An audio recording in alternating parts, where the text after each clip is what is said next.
Mbak, modalnya itu untuk ekspor, biaya distribusi dan segala macam itu besar gak sih Mbak? Dan bebannya ke cost seluruh produksi itu seberapa persen Mbak? Kalau sebetulnya ekspor tuh bisa tanpa modal loh.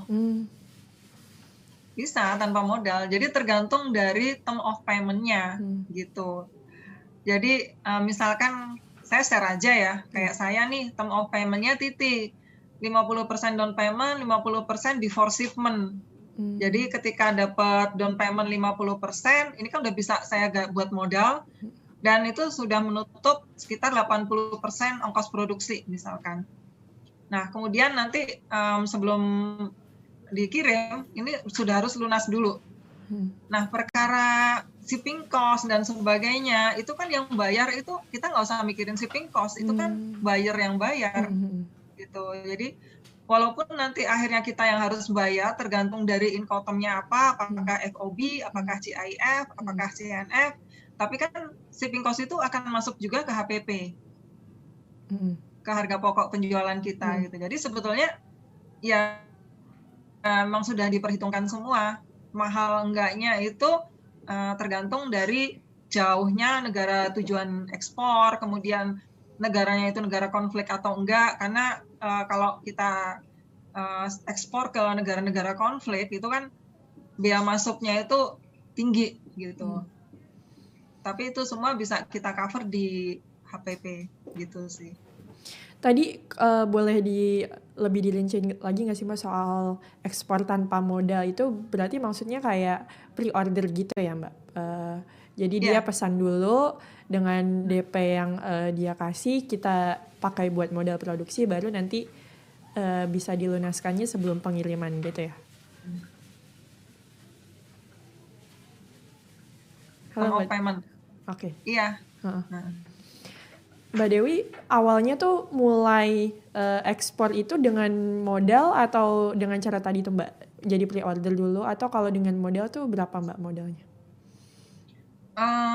Kalau saya dari awal memang term of payment itu selalu down payment dulu, kemudian sisanya before shipment. Tapi kan nggak semuanya bisa seperti itu ya. Apalagi untuk yang teman-teman yang ngedapetin buyer itu dari situs-situs buyer finder, rata-rata itu term of payment yang diminta oleh buyer itu LC gitu ya. Nah, sedangkan kalau dengan term of payment LC, si buyer itu akan melakukan payment setelah barang kita itu dikirim.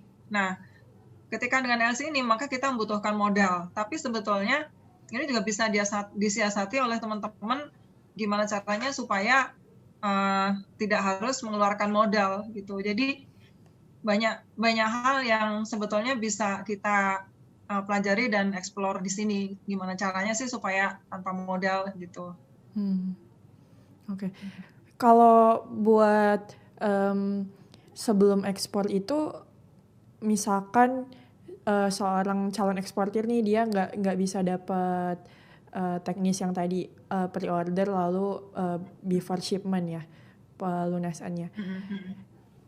Untuk menyiapkan modal itu minimal berapa tuh Mbak kalau misalkan memang perlu modal?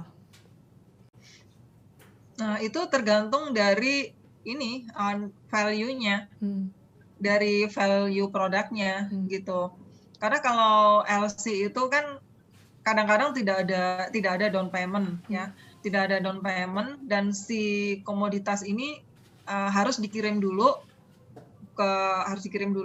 melalui forwarding, baru nanti setelah kita menerima dokumen dan dokumen ini kita serahkan ke bank, maka baru payment-nya itu bisa dicairkan ke kita gitu. Nah, berarti kan kita harus modalin dulu nih 100% si komoditas yang kita produksi ini gitu.